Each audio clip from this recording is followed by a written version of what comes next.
Duck keeps quiet. Engines from the other railways sometimes traveled to the big station at the end of the line. They often stayed the night and left in the morning. The engines enjoyed having visitors, but the feelings weren't always mutual.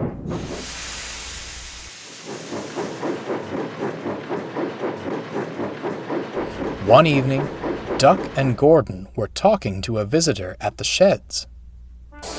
"I travelled to London in my younger days," Gordon reminisced. "Do you know the place? The station's King's Cross."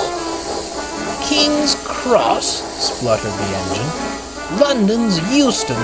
Everyone knows that." "Rubbish," said Duck. "London's Paddington. I used to work there."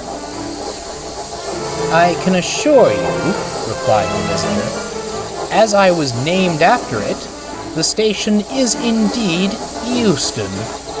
"Silly name, if you ask me," muttered James, who was desperately trying to sleep. "It hasn't been that long since I worked there," continued Duck. "It must still be Paddington." "The good thing about shunters on my railway," interrupted Euston, "is they know their place and keep quiet. Manners you seem to have forgotten, much like the station name itself." Duck was incensed. "I do pity you, isolated on this island," he continued, looking at Gordon. "It's tainted your idea of what hard work means. Why, it'd take 3 of your express runs to make up 1 of mine. No wonder you don't remember our station name. I'd say come to London and find out for yourself, but that would never happen." Euston chuckled victoriously and fell contentedly to sleep. Duck and Gordon shared looks of disdain. Early next morning, the island was blanketed in fog. Duck was carefully preparing the morning trains and had brought Euston's coaches to the platform. Just then, the station master appeared. "Sorry, Duck. Could you move those coaches to platform 2? Less points to change if James's dairy train leaves from platform 1.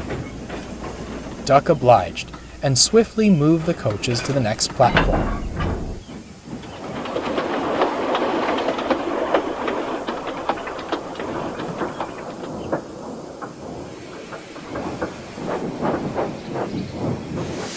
He'd just shunted the milk tankers in place when Euston came snorting crossly through the fog. He backed down into the station, but not onto his coaches.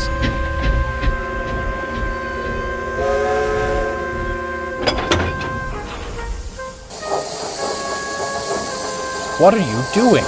quizzed Duck. "Preparing for my train," Euston flatly replied. "What does it look like?" "But that's not your train," Duck tried to explain. I thought I made myself quite clear," Euston interrupted with gritted teeth, "about shunters keeping quiet. Now be off with you." "Can you believe it?" Duck fumed to his driver. "Well, if that's what he wants, I'll stay quiet. He can learn his own lesson." "If that silly engine won't listen to you," frowned the driver, "perhaps he'll listen to the station master." Unfortunately, the fog had crept through the station.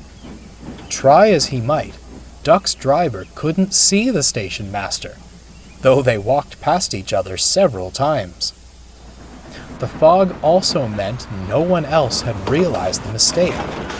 The shunter fastened the coupling, the guard blew his whistle, and Euston left, none the wiser.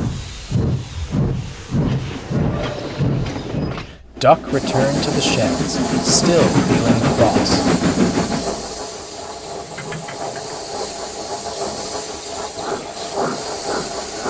No surprise Euston ignored me about his train, considering he wouldn't listen about the proper station name. "Humph," sniffed Gordon. "You could both do with listening to me on that matter. It is very clearly King's Cross. Oh, you make me tired, yawned James. At least you've agreed on one thing. London's not Euston. Before the others could reply, the yard foreman came running. That Euston's gone down the branch line. Gordon, you must take his return train. It can't be delayed any longer. James, the express for you. Gordon and James didn't need telling twice. They sauntered excitedly away. Can I help, sir? Asked Duck. Go and fetch the works train. The crews must inspect the rails. You can take the milk tankers to the dairy, then bring that silly engine back. The Fat Controller will have words for him, I'm sure. Soon, Duck arrived at the junction. Percy, who'd been halted with his trucks until the line could be inspected, was telling Euston just what he thought of big engines taking branch line vacations. Euston was speechless. Some minor repairs needed, announced the foreman, but safe enough to proceed. On your way, Duck. Duck wasted no time and set off up the branch line with the milk tankers.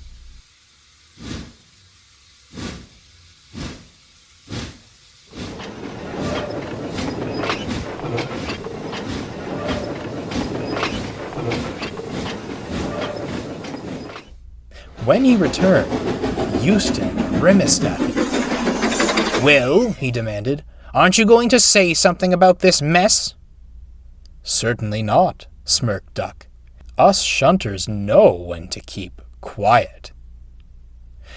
The Fat Controller certainly didn't keep quiet. He left Euston's controller with no doubt what he thought of his engine's etiquette, and at last the outspoken visitor left, completely silent. I do feel partially responsible, sir, sighed Duck. Some engines will never listen, no matter how hard you try, replied the Fat Controller. You did what you could and helped rectify the situation. I'm proud of you. There is one thing I wish you'd stay silent about, muttered Gordon. I'm telling you, it's Paddington, insisted Duck. As the engines argued again, the Fat Controller chuckled and hurried to his office, where he knew it would certainly be quiet.